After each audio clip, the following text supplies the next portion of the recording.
Whatever the occasion, effortless elegance is right this way. Because Hilton brings you new ways to stay courtesy of the Nomad London.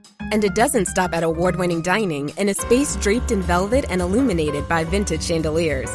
No, this day goes beyond with unparalleled personalized service and attentive hospitality. Oh, and did we mention the Nomad London can be booked using your Hilton Honors points at Hilton.com? Hilton, for the stay. USAA knows dynamic duos can save the day, like superheroes and sidekicks, or auto and home insurance. With USAA, you can bundle your auto and home and save up to 10%. Learn more and get a quote at USAA.com/bundle. Restrictions apply. Finding a new job is stressful. But with Indeed, it doesn't have to be. Just fill out your Indeed profile with your skills, experience, and desired salary. The more you fill out, the better your matches will be. And hearing from hiring managers will be 2 times more likely. Relax. That's your Indeed profile sending opportunities your way. Indeed, the world can work better. Ryan Reynolds here from Mint Mobile. I don't know if you knew this, but anyone can get the same premium wireless for $15 a month plan that I've been enjoying. It's not just for celebrities. So do like I did and have one of your assistants switch you to Mint Mobile today. I'm told it's super easy to do at mintmobile.com/switch. Upfront payment of $45 for 3-month plan, equivalent to $15 per month required. Intro rate first 3 months only, then full price plan options available. Taxes and fees extra. See full terms at mintmobile.com. Are you still quoting 30-year-old movies? Have you said cool beans in the past 90 days? Do you think Discover isn't widely accepted? If this sounds like you, you're stuck in the past. Discover is accepted at 99% of places that take credit cards nationwide. And every time you make a purchase with your card, you automatically earn cash back.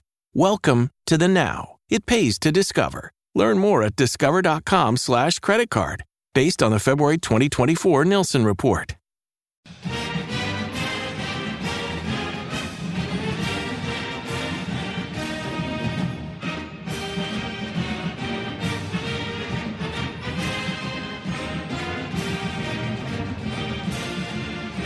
All right, Duke fans, episode 729 of the DBR podcast, the Duke Basketball Roundup. Jason Evans joining you today. It is a Monday afternoon. I'm with Donald Wine. Donald, this is a full-on episode, even though technically there's no news, but it feels like news is incoming very, very soon, right, my friend? We've been waiting for anything to compile, and we finally got enough, right? I think we have enough to go on certain things that are happening on campus, certain things that about players who may be coming to campus, may not be coming to campus. So we could talk about it in a full-fledged way without it hopefully changing in the next 45 minutes. Right, without jinxing anything. So really quick, the impetus for a lot of this is the NBA Combine. And by the way, I just want to really quickly shout out and mention that Sion James played in the scrimmages at the NBA Combine late last week, showed out as a elite defensive talent. I believe in both the scrimmages he was in, he had 4 steals in each game. Really, he looked like the Sion James that we have come to notice, although he didn't play point guard. He mostly played on the wing. But the word coming out of the NBA Combine is that it looks like Sion is a lock to be drafted, and that teams are very intrigued by the various things he brings to the table, including an outstanding personality. The other thing to come out of the Combine, obviously, Donald, and the impetus for the conversation we're going to have today is, by all accounts, Cedric Coward has decided to stay in the NBA draft. There's nothing official yet. We haven't heard official word. I won't be surprised if we get it very, very soon. But he's showing up even in some projected lotteries at this point. Now, he's still showing up sometimes in the second round. It's not like everyone is completely sold here, and who knows how things work, but the way the NBA draft is, you only need one team to fall in love with you, and it looks like Cedric Coward has enough teams that like him in the first round that he's going to stay, and he's not going to come to Duke. So on Sion James, Jason, look at my face. Do you see any shock in there? None whatsoever. None whatsoever. We were not surprised to hear about his defensive prowess in the scrimmages. So I'm really happy to hear that other teams are now getting to experience, at least up close, what we got to experience for an entire year at Duke. Just Sion being an all-around great athlete, a great player, a great defensive-minded, hard-nosed, tough-minded player, and like you said, a lovable personality who will win over any fan he ever comes across. So 37 sounds great for Tyrese Proctor or Tion James. That would be my Detroit Pistons. Love that kind of play in Detroit. But I think, like you said, a lot to be drafted at this point, and he should be with that. I think with Cedric Coward, I think the idea, though, we again not really surprised that has come to this after given what we've talked about in the last week, and also just based on the fact that, like I mentioned in the last episode, when he came onto the floor and he shot 17 out of 25 from three in that star drill, which is, as you mentioned, one of the harder drills that they do. Yeah. It did not signal to me that he was necessarily a first round pick. What it signaled to everybody was that his shoulder is healthy, at least healthy enough to put up some really good numbers with regards to that. And that's not to put aside the athleticism that he displayed during some of those measurements and drills. So, yeah, it seems like one of those situations, maybe, I guess, a la, who am I thinking of? Back in the day where we got a guy and he ended up getting drafted. Sean Livingston. Yes, thank you. There you go. I don't know why his name wasn't mentioning. He's an all-time great. But that sort of thing where we feel like we were about to have him, and then he got too good to stay in college and go to the NBA. But because of that, Jason, as you mentioned, this whole episode is about what's next, should that actually to be the case. Yes, and it appears what's next is a Italian fellow by the name of Dame Sarr. By the way, it's Dame, and I've heard people say Dame, like Dame Lillard. No. My boy's Italian. Yeah, Italiano. It's Dame Sarr. That is how you pronounce his name. I've listened to him say it on numerous occasions. And he is currently on campus. He is at Duke right now, today, Monday. And I believe it's a 2 or 3 day visit that he's going to have.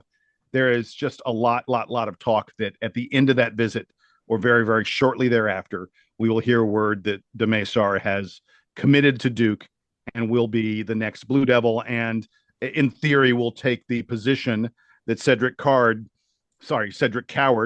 kind of had, carved out for himself, so to speak, as a likely starter on the wing for the Blue Devils. So, Donald, let's get into what kind of a player Dame Sarr is, because I think people are. Yeah, go ahead. Before we do, I need to say something about Dame Sarr that is going to shock a lot of people. I want this kid at Duke. Why would that shock people? Because this guy is coming from FC Barcelona. I do, as those of you who are in the soccer world understand, and Jason, you can see behind my head, the Ala Madrid. You're a Madrid fan. All day. It is a lot for somebody to have to cross over and say, this Barcelona guy would be great in Duke Blue. But Dame Sarr is one of those guys. And so I will set aside my allegiance for just a second to say, I hope this works out and he becomes a Blue Devil. All right. So let me sit back for a minute, my friend. I've done a whole big deep dive on this fella. This is a really, really good basketball player that is apparently, perhaps, we hope, headed to Durham. And by the way, it's almost time to wish him a happy birthday. He turns 19 on June 4th, which means he is eligible for this year's NBA draft. He's about 6 months older than Cooper Flagg. But he is not, he's chosen not to go into the draft this year. It's almost considered a lock that he'll be in the draft next year. He's widely considered probably the top European prospect for next year's NBA draft. He is 6'7"-ish, 6'7", maybe 6'8", with a 7'0" wingspan. If you look at this guy, like if there's a picture of him holding onto a basketball, his fingers, he looks like an alien, Donald. He looks like he's from some other planet. His hands, his limbs, everything is super long. But most guys like that are string beans, Dame Sarr has some muscle on him. He has broad shoulders. He has a solid frame. It allows him to absorb contact and keep on playing. He has been playing basketball for the past 3 years with guys who are like 5 to 10 years older than him. He has been playing on, like you mentioned, on Barcelona in Liga ACB over in the Spanish Basketball League, which is one of the best leagues in all of Europe. It's probably, there are people out there who say ACB is the best league outside the NBA. Jason, I was going to mention the fact that playing in the Liga ACB, playing in EuroLeague, which is what Barcelona does. EuroLeague is, if you're thinking about soccer terms, is essentially the Champions League for basketball. The EuroLeague is the best league in the world outside the NBA. Case closed. Next on that list, and some people think it's not that far off, is Liga ACB. That's how good and how deeply talented this league is. And when you think about the amount of experience that he's getting, and when you look at his stats have kind of increased over time because as he got older, got stronger, maybe got a little bit bigger, he was able to be a part of their rotation a little bit more. And you've seen that talent come out of him especially in the last 6 to 8 months. Yeah, big time. I'm going to get into that.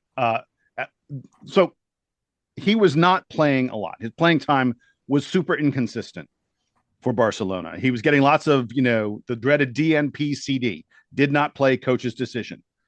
And Barca was just like 5-8 in La Liga. They were just 8-10 in EuroLeague play, like at the end of February this year. And the team wasn't really going anywhere. They weren't doing much of anything. And so they said, let's give this youngster a little more time. And de Maysar, he showed out. He went from playing like just a couple minutes a game to playing like between 16 and 25 minutes a game. He averaged just a little bit under 20 minutes a game over these 6 games that they had him. During these 6 games, his stats were super impressive for an 18-year-old playing against grown men. In fact, they were super impressive for anyone playing in this league. He averaged 12.5 points per game on super efficient shooting. We're talking 67% shooting from the field, including, Donald, wait till you hear the number. He was 10 of 17 on 3-pointers, 58, almost 59% playing against grown men in a big-time league. He grabbed some rebounds, had a couple of assists, played super solid defense, really used his arms, his length to get in the way of passes and shots, just being a pest. And over those 6 games, I think the Barcelona folks were like, wow, look at what we've got. And then de Maysar kind of surprised them. And he said, you know what? I'm going to head over to the U.S. I'm going to go play in the Nike Hoop Summit. Barca really wanted him to stay with them, but he knew that he wanted college basketball to be what he did next year because, honestly, let's be clear, he'll probably earn 3 times, 4 times, maybe as much playing college basketball as he would earn playing in Europe. Even though Liga ACB is the best league in Europe, like you said, Donald, they just don't pay as well as, frankly, top players on college basketball teams get paid. There are a couple of folks, go out there, Google this. There are articles about, there's been a huge influx of Europeans coming to play college basketball. And it's because you can get paid better in the US in college than you can playing over in the European leagues. And he's probably going to do that for 1 year before he becomes a fairly likely lottery pick in the 2026 draft. Donald, before I get into like sort of breaking down his game, anything sort of on that stretch he had about a month long where he averaged 12.5 points per game and shot close to 60% from 3.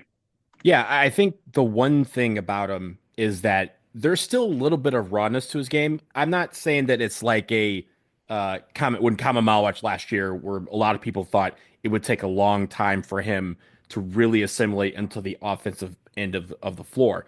I think there are still some stretches of his game that will need work, and I think that is why he has opted to come to college as opposed to stay at Barcelona, because Barcelona and any team in ACB, they're not necessarily focused on developing players. They sometimes don't have that kind of time. They're trying to win That's a great point. Every single league, right? They're trying to win EuroLeague. They're trying to win the ACB. And as you mentioned, when they realized they were going to win neither, that's when he got the extra playing time that he needed to really elevate his game. In college, it's about development. Yes, it's about winning national championships and winning, for us, the ACC. But there is a developmental aspect of that as well, and he will be able to get that in college. Now, you mentioned the link between a lot of the European players and even some of the Australian players that we've seen come over in the last year or so because of the fact that NIL has taken off.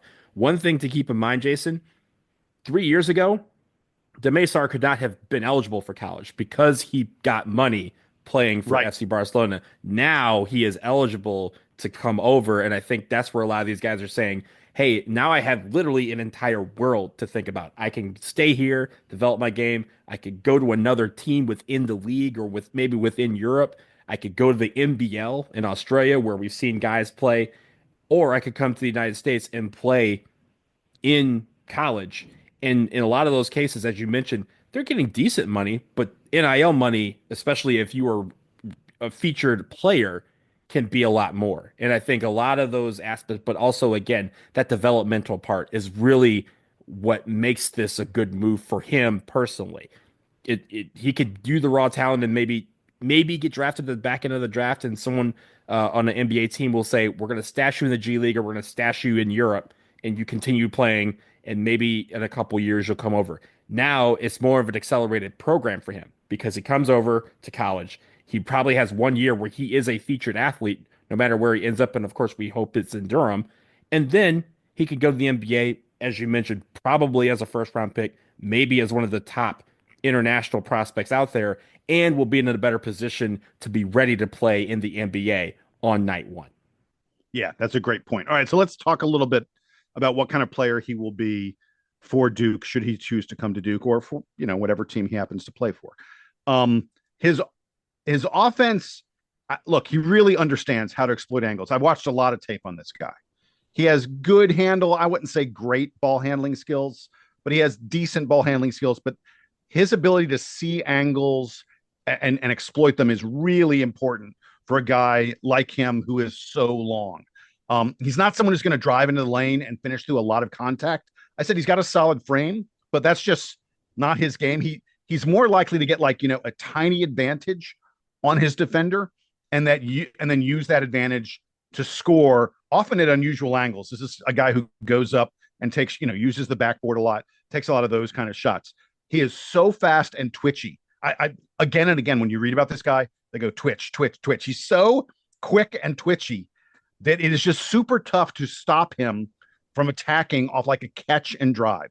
He's not necessarily, it's not going to be like put the ball in his hands and let him create right away. It's more like somebody, Caden Boozer, by the way, would be great at this. Someone draws the defense a little bit, dishes to him, and in that moment, he's got that blow-by speed on his defender because his defender can't be fully attention to him because there are other guys on the Duke team, and he goes right past. And he's got a very nice floater in the lane that is kind of unstoppable when you consider how long he is, because he releases it at a very high point. I want to talk about the three-point shooting because, as I mentioned, outrageous, 58.8% over a 6-game stretch in ACB play in La Liga. I'll just go ahead and say, I don't think that's not sustainable. It was a short stint of extended playing time, and I don't know that it's going to fully translate. It feels like a small sample size kind of thing for him. The kid is not going to hit 50% of his threes. In fact, I'd be kind of thrilled if he gets even 40%. Frankly, his setup, his release, a little bit funky. His release is kind of slow, I've noticed. He's not the kind of guy who's going to pull up off the dribble, I don't think, and take a lot of threes. He's the kind of guy who, when you draw the defense and you pass to him on the perimeter, if he's open, he's going to get it up. I don't think he's going to be a high volume three-point shooter. I'm not expecting someone who's going to be taking 5+ three-pointers a game, but I do think he has a really high arc on his shot, which allows it to go through at a nice percentage. And I think his, even though if his mechanics look a little bit funky, I still think he's going to have a pretty good three-point shot for him. The biggest thing about this guy, though, I think, is the defense. He's so fast. He moves his feet really well. He has great instincts and understanding. And then it's just long, long, long, long. We know John Shire loves height and loves length. And that's what Demesar brings to the table as much as anything.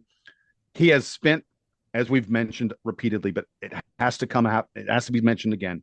He spent the past 3 years playing with 25, 28, 30-year-old professional basketball players, guys who were stars in college in the U.S., guys who've played in the NBA and maybe aren't quite there anymore, and some of the best players in Europe.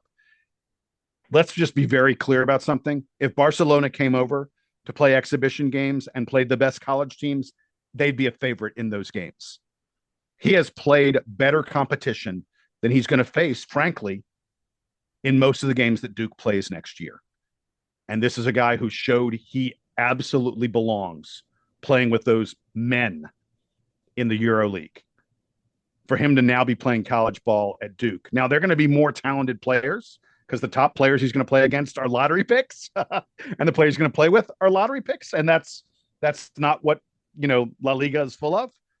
But once you get to the third, fourth, fifth best guy in a team, he's going to go, man, that guy's easy compared to the dude I played against over there in Spain. That is always going to be an interesting dynamic, right? How some of these European players, especially players from like Eastern Europe, where the atmosphere is so electric and so it is so what's the word, pressurized, right? Like you walk into there, and as a 16-year-old, he's probably looking around some of these atmospheres like, holy crap, what am I getting myself into? I'm playing 30-year-olds and I got to deal with this. But he's going to be able to, again, that helps them to be ready for any type of situation. Jason, the one place where you kind of mentioned it, the one place where there is not necessarily a room for concern, but definitely room for improvement is his actual shot. I think you mentioned the shot mechanics being kind of funky, and where is that ever present? It's ever present in his free throw shooting. He only shot 45% from the free throw line, and that is indicative of a guy who is still feeling out what his shot could possibly be. I don't think he's going to have like a Markelle Fultz type of retooling of his shot, something that's going to take a year or so. But they are going to work on those mechanics. And where that's going to be present is, again, being in a place where he can take 1,000 shots a day and also really getting to understand what it means to shoot threes, especially in this system. John's system is not just about getting off shot. How many guys did we have last year who could get the shot off really, really quickly? Right? Concanipple shot fast. Isaiah Evans shot fast.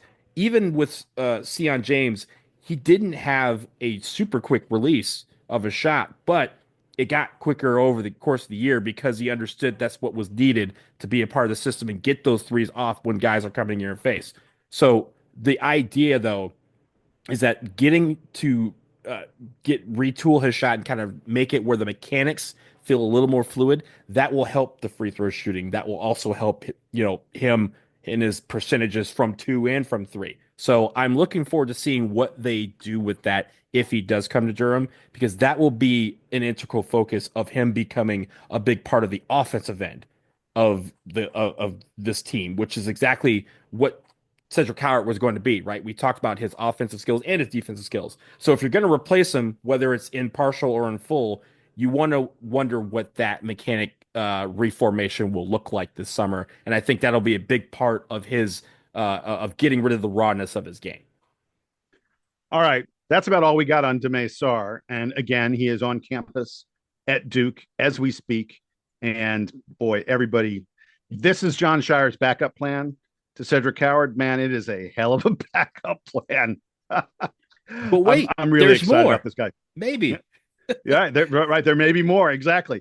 Speaking of that, we're going to take a quick break. But on the other side, it looks like maybe fairly soon we're going to get word of another member of the upcoming 25-26 Blue Devils. Details on who that might be after the break.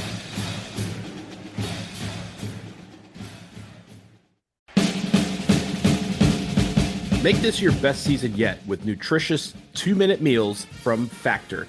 Eating well has never been this easy. Just heat up and enjoy, giving you more time to do what you want. The meals arrive fresh and ready to eat, and most importantly, they fill you up and they're delicious. Yeah, and this is the perfect time of year to get outside instead of prepping and cooking indoors.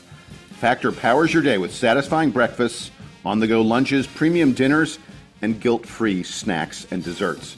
With 45 weekly menu options, you can pick gourmet meals that fit your goals. It's easy to savor more this spring. Factor meals pack in the flavor with none of the fuss. It's time to get started at factormeals.com/DukeBB50 off and use that code DukeBB50 off to get 50% off plus free shipping on your first box. That's code DukeBB50 off at factormeals.com for 50% off plus free shipping. McCrispy strips are now at McDonald's. I hope you're ready for the most dippable chicken in McDonald's history. Dip it in all the sauces. Dip it in that hot sauce in your bag. Dip it in your McFlurry. Your dip is your business. McCrispy strips at McDonald's. Out here, there's no one way of doing things. No unwritten rules. And no shortage of adventure. Because out here, the only requirement is having fun. Bank of America invites kids 6 to 18 to golf with us. For a limited time, sign them up for a free one-year membership, giving them access to discounted tee times at thousands of courses. Learn more at bankofamerica.com/golf with us. What would you like the power to do? Bank of America. Restrictions apply. See BofA.com/golf with us for complete details. Copyright 2025 Bank of America Corporation. This episode is brought to you by PetSmart. Stop by for Yappy Hour with your pet at PetSmart. Save $5 on walk-in grooming services like nail trims, ear cleaning, brushing, and more. No appointment needed every weekday from 2 to 6 p.m. And while you're there, Yappy Hour includes exclusive in-store deals like 25% off pet toys. Visit services.petsmart.com/grooming to learn more. Hey, it's Bill Simmons from the Bill Simmons Podcast. The NBA playoffs are here, and Michelob Ultra is getting you closer to the game than ever with courtside seats and more. Enter now at MichelobUltra.com/courtside. Michelob Ultra Superior Access Courtside 2024 to 2025 sweepstakes. No purchase necessary. Open to U.S. residents 21 or older. Ends on July 1st, 2025. Multiple entry periods. Visit MichelobUltra.com/superior access/courtside for free entry deadlines, and official rules. Message and data rates may apply. Void where prohibited. All right, Donald, back from the break. And in addition to us waiting on Demesar, it feels like we are very close to getting a decision from a couple other guys who are freshmen, but probably look to play a very different role at Duke next season. We're talking about Braydon Hawthorn and Sebastian Wilkins. Braydon Hawthorn, a member. These are both American guys, by the way, not international. Braydon Hawthorn is a member of the class of 2025. At this moment, Sebastian Wilkins is a member of the class of 2026. The general consensus is that Sebastian Wilkins is looking to reclassify to become a member of the class of 2025 and get to campus as soon as possible. Both these guys have visited Duke.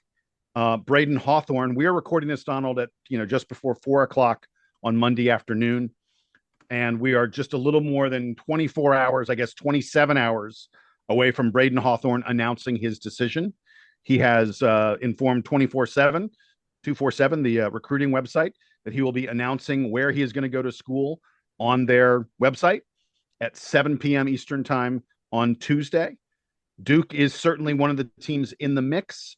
I don't know that I kind of feel like it's fairly likely he's going to pick someplace else, but it's very possible that he will still pick Duke. Just so you know about him really quick, he is a 6'8" wing. He has a 7'2" wingspan.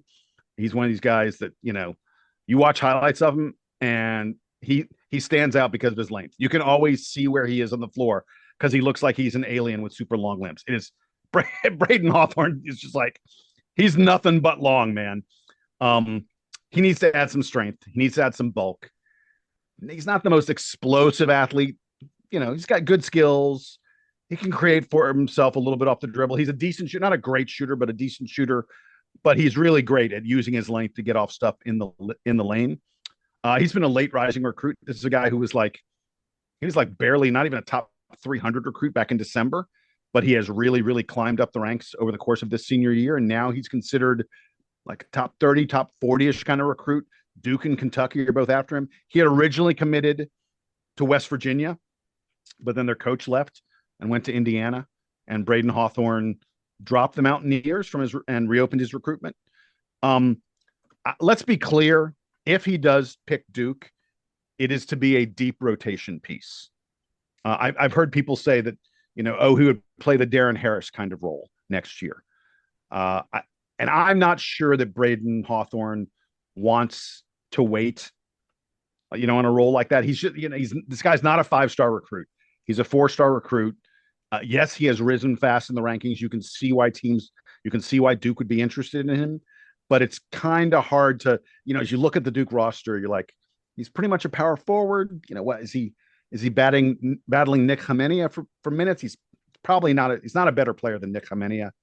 Obviously, we expect Mr. Boozer, Cameron Boozer, to play the lion's share of the minutes there at power forward. So you look at it, he's fairly far down the depth chart if he comes to Duke, and we'll find out in a little more than 24 hours if that's his decision. I think on the final piece, right, where he wants to go and what kind of role he wants to play is quite evident in the fact that we're talking about a kid from the class of 2025 and his commitment on May 20th. He wanted to wait this process out. He wanted to see where everyone was going with regards to the portal and with regards to recruitment, where he can find the best role for him to be able to have a chance to compete early. And I think that might be why we may be a little bit less in the running for him at this point, because he's kind of, and that's fair, right? Like, you don't wait this long to be like, yeah, I want to go to this school and sit on the bench. You're waiting this long because you want to find out where you can contribute immediately. And I think in the case of Hawthorn, he wants to contribute immediately, whatever role that may be. I don't know necessarily as a starter or just being a guy who gets regular playing time, but that may not be the case for him here at Duke next season. And he may have to wait a little bit for that. Or again, as we have seen, there are guys who can come off the bench and do and be ready to play. And it's just a question of whether he wants to do that. Obviously, we like getting every recruit. We understand that it's not possible. We would have 7,800 players on the Duke basketball team if that were the case. But I think in this case, you're looking at a kid who clearly wants to go to somewhere where he will be able to be in the game right now, and have an opportunity to compete for minutes, for however many minutes he's looking for. And hopefully he thinks that they could convince him that waiting a little bit and competing for some of these minutes at Duke would be the case. But if it's not, then we wish him well. And I think, again, he's looking for what he needs, what he wants to get. And hopefully he finds that, whether it's at Duke or somewhere else. Yeah. And the consensus is that John Shire would like to get one more player to be sort of that deep bench piece, one more freshman that, is someone that we're, as we've talked about, we're sort of eyeing, not to help this coming year, but to help in future years. And that's why we're going to talk about Sebastian Wilkins now for a second. And the consensus seems to be that Duke probably gets either Braydon Hawthorn or Sebastian Wilkins. They're just not going to get both those guys. There clearly isn't. Look, we've already talked about there's barely room for one of them. There clearly isn't room for both of those guys. So let's mention Sebastian Wilkins for a second. He's a little bit younger. He's the kid who's currently in the class of 2026 and would reclassify to play in the class of 2025. And that's one of the reasons why you feel like maybe this role of, wait a little bit may work better for him, because he's not someone who, at least initially, expected to be playing college basketball next year. He expected to have another year of playing in high school. Sebastian Wilkins is 6'8". Dude is strong. He is very, very strong. He's got a cut frame. He bullies around other players in his current class.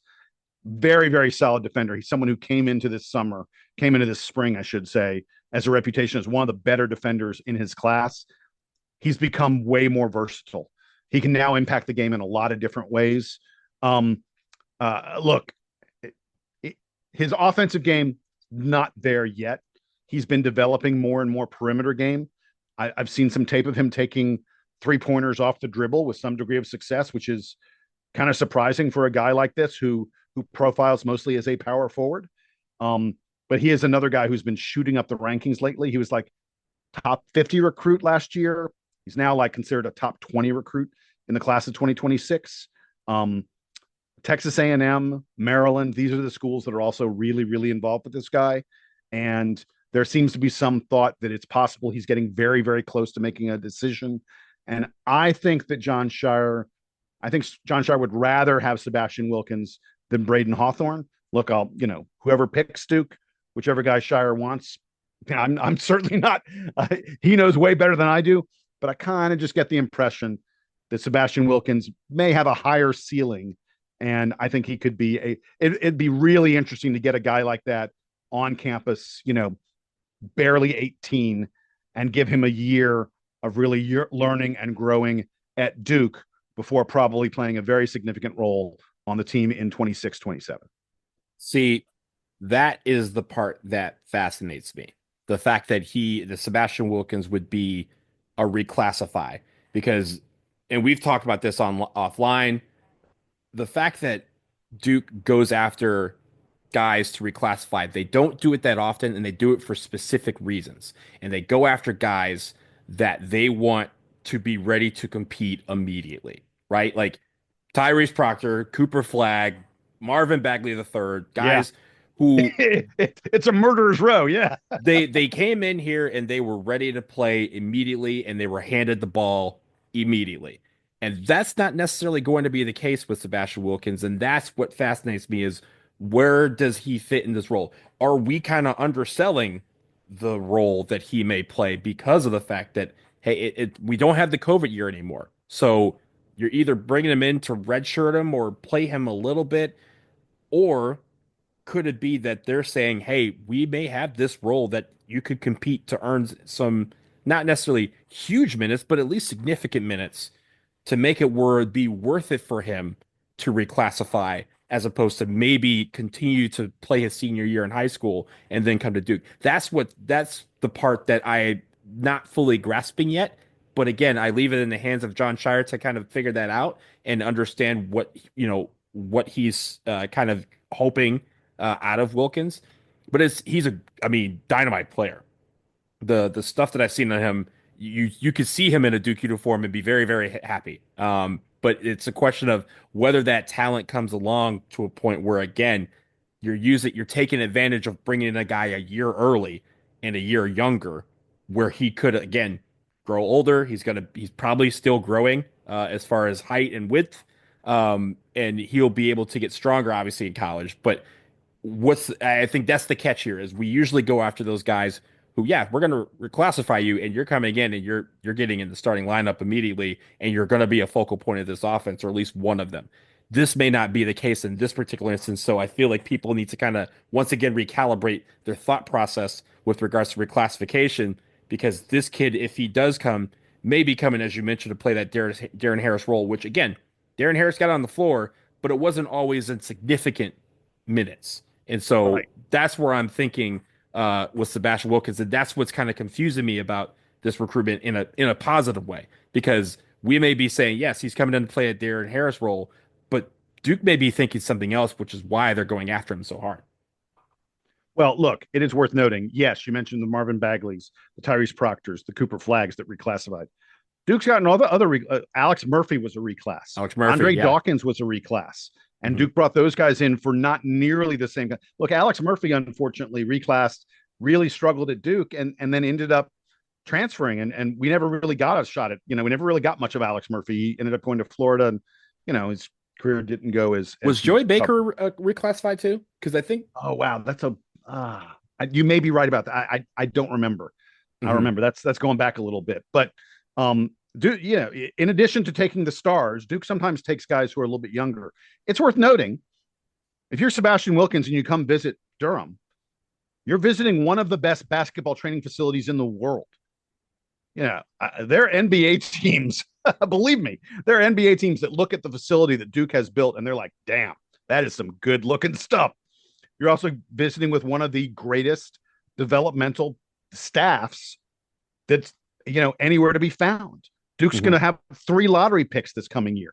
I mean, Duke's producing more NBA players than we've ever seen one school produce at a time over the past 7, 8, 10 years or so. What Duke has done is unprecedented. So if you're Sebastian Wilkins, you're like, hey, I could stay at my high school, the dusty gym, with some free weights over in the corner, or I could come to Duke and play for guys who are NBA level trainers with a facility that would make, plenty of NBA teams jealous. How is this not a no-brainer in terms of my development and getting better, filling out my body, becoming the player that I really want to be? And, okay, so I don't play a ton in games next year, but I'm going to get unbelievable development and I'm going to be playing against future NBA players in practice every single day. That sounds that all is correct. And don't twist my words this way when I say this, but it's still a brainer, right? It's still something to think about. Especially in the case of the player, again, what role does he envision for himself? What his career path may be? And again, as I've mentioned, a lot of these guys, they come because they want to compete early. They want to get and they want to start the clock on getting eligible for the NBA draft early. Those sort of things all factor into this decision a lot of times. And I'm not saying that that's necessarily the case with Sebastian Wilkins, but that's where the curiosity is in me is, hey, if he does commit, what plans does Duke have for him? And again, we don't want to have, so we think about the success stories. We don't want the Alex Murphy situation where before he kind of uses a situation for a year, and then other people like, oh, you could be playing over here 20 minutes, and we have we're in this era where every year you kind of got to resell yourself. So, but I think it's the fascinating development, the fact that it feels like we're getting very close to landing him, and what kind of role that he would have next year's team. I got breaking news, Donald, literally while we've been recording. Let's hear it. Announced that Sebastian Wilkins will make his decision. He'll announce his final his school on Friday this week, Friday, May 23rd at 4:00 Eastern time. That's when he's going to make the announcement. He says he's down to 2 schools, Duke and Maryland. So there you have it. All right, here we go. Exactly. We're going to get Braydon Hawthorn tomorrow, and we're going to get Sebastian Wilkins on Friday. And again, I kind of think Braydon Hawthorn is not going to pick Duke, and I think that Sebastian Wilkins is going to pick Duke. Right. By the way, I haven't mentioned it yet, but Braydon Hawthorn's finalists appear to be Kentucky, Pittsburgh, Duke, Virginia Tech, or West Virginia. I think it's probably Kentucky or Pittsburgh, but I don't know. I got no sources on this one. I'm just kind of guessing. Now, one question I do have. You mentioned in the case of Sebastian Wilkins that his finalists are Duke and Maryland. Is Maryland also looking for him to reclassify? Yeah, I think everyone has accepted that he's said that he's very interested in that. I can't imagine that he's looking at reclass at Duke or not reclass at Maryland. I think it's reclass at either one of them. It appears he's made that decision. Well, let's beat Maryland one more time then. I like it. All right, with that, a recruiting edition of the DBR podcast. He's Donald. I'm Jason. Look, we'll be back in your feeds very, very soon.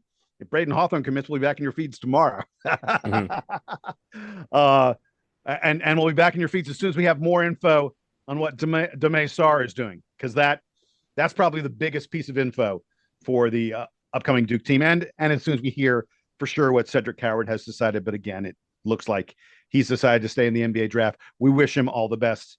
I guess, is he an honorary Dookie? He's like a Dookie for 2 or 3 weeks. Didn't play in any games. We have to play the Sarah McLachlan "I Will Remember You" little montage. Exactly. I think there are 4 photos of him. They're like 4 photos of him in a Duke uniform. That's the extent of it. Yep. All right. Donald and Jason signing off. Hey, don't forget, you can send us email, dbrpodcast@gmail.com. If you are not yet a subscriber to this podcast, what are you doing? You need to like and subscribe right now. Leave us a review. I haven't checked our reviews lately, Donald. We should check the reviews, see if there's some good comments in there. We can shout some folks out for leaving us nice comments in the reviews. Until next time, Donald and Jason signing off. Blue Devil recruiting happening now. Here is the Duke band playing us out and taking us home.